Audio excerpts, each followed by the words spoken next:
Hello everybody. Today we're going to be talking about three different calibers you often see AR platform rifles chambered in. Now this isn't going to be a discussion over which one's best, which one you need to buy personally, but I'm just going to give you some considerations when you're purchasing and some of the ballistics, muzzle energy, things of that nature in relation to these calibers. Now what you see pictured here is the 223 Remington, 6.8 SPC, and 308 Winchester. Now the 223 you see is a 55 grain Hornady spire point.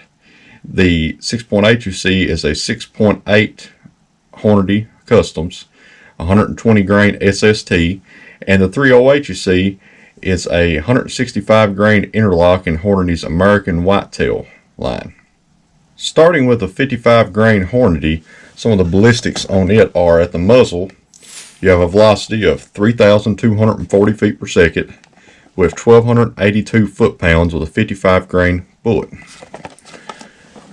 The 6.8, the Hornady Custom 120 grain SSTs, you have a muzzle velocity of 2,460 feet per second with 1,612 foot-pounds, but again you have a 120 grain bullet as compared to the 55 grain bullet of the 223. And with the 308, you have a 165 grain bullet traveling at 2,700 feet per second at the muzzle with 2,670 foot-pounds.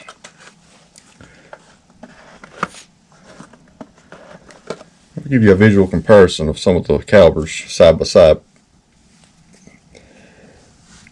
You see the 223 as compared to the 6.8. I compare these two to the 308. Looking at a 55 grain bullet, 120 grain bullet, and a 165 grain bullet. Looking at a 22 caliber bullet, a 27 caliber bullet, .277 to be exact, and then the 308.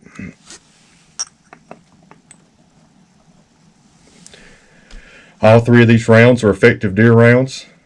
A lot of people might give me some scrutiny over the 223 being used for a deer caliber, but I've actually used this specific 55 grain soft point Hornady and have taken deer with it before.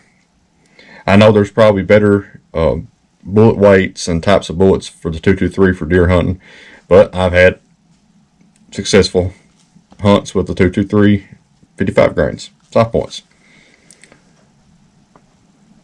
So you may ask yourself, why would you ever choose the 223 over 6.8 or the 308 or vice versa? Well, this 223 and 6.8 both come in an AR-15 style lower. You can use these calibers with an AR-15 style lower, and what that means for you is reduced weight, reduced overall length, and just a lighter gun. In front of me I've got a few examples of bolt carrier groups. This one is the 223 bolt carrier group. This one is the 6.8 bolt carrier group. As you can see, there is really no difference in the size of these two bolt carrier groups. They're nearly identical. Now the difference is when you go up to a 308, you're getting into AR10 style rifles. And say, well, what's the difference? This is a 308 bolt carrier group. We'll compare it to the 223 bolt carrier group. You can see there's a significant difference in the length of it, and definitely a significant difference in the weight. If you have an AR-10 style rifle, you almost always are going to have a significantly larger and heavier rifle. Here's some magazines for comparison. This is the 223 5.56 magazine as compared to the 6.8. Very little difference. Both go in the AR-15 style lower. Compare that to an AR-10 308 style magazine. As you can see, the difference in size is obvious. Compare a side view of the 223 versus the 308, or 7.62 by 51. Something else to consider when choosing between these three calibers is cost. Typically, most rifles chambered in 223 5.56 can be had at a budget cost. You can build these rifles for in the 300s.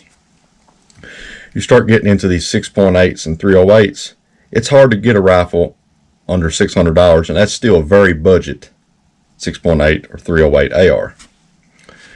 Cost also comes into play when you're talking about the ammunition. Because of the military using both 5.56 223 style 308 7.62 by 51 over the years, there's a lot of military surplus 7.62 by 51 ammo 308 and 5.56. This isn't the case with a 6.8, even though some branches of the military do use a 6.8, a lot of special ops type scenarios. You're not going to find the military surplus 6.8 like you can these.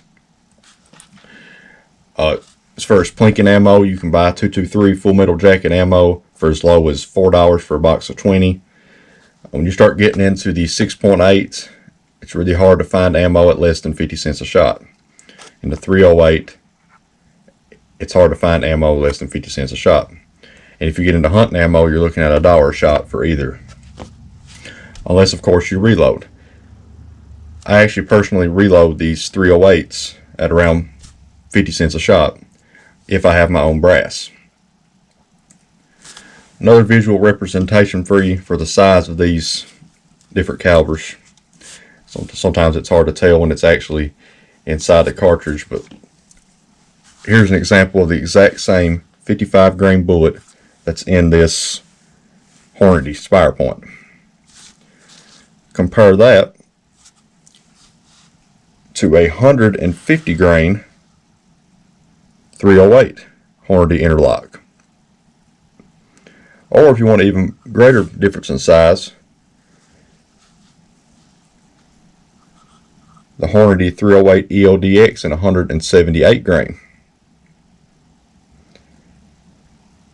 So from a hunter perspective, you've got this hitting a deer versus these hitting a deer. And it's obvious which one's going to cause more damage, more knockdown power.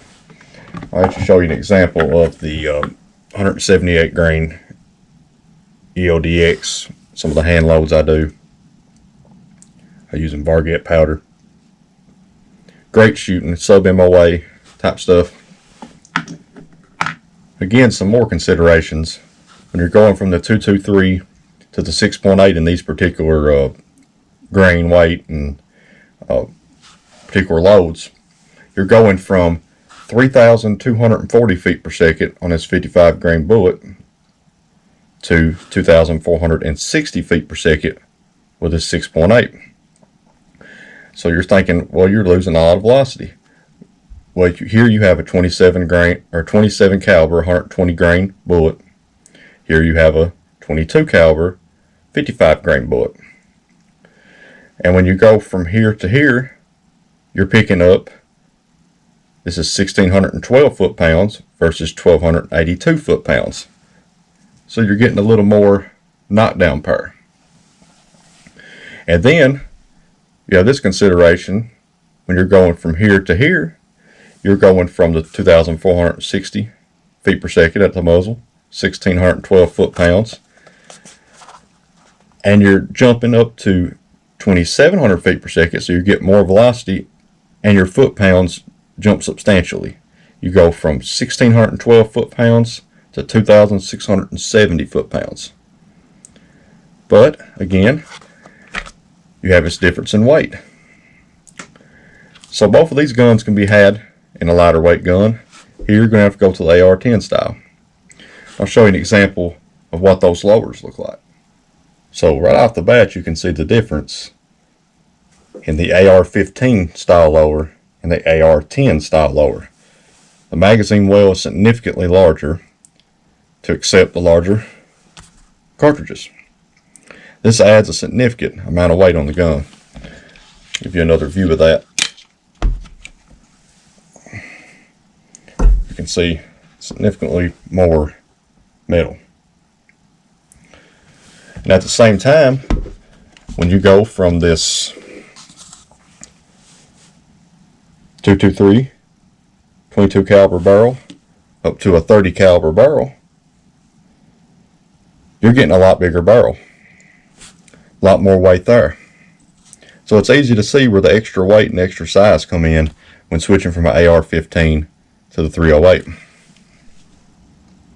Something else to consider when looking at an AR-15 style lower is, for the most part, regardless of the brand that you have, upper and lower, they'll match up for the most part without any issue. I've had one upper since I've been building ARs that didn't match up perfect and had to do some minor adjustments to, but for the most part, AR-15 uppers will match up with the lower regardless of the brand.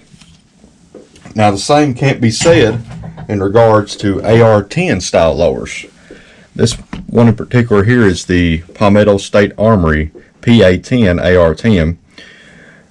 If I go and get a DPMS, say a 243 style AR-10 upper to put on this, it may not match up, and it might match up.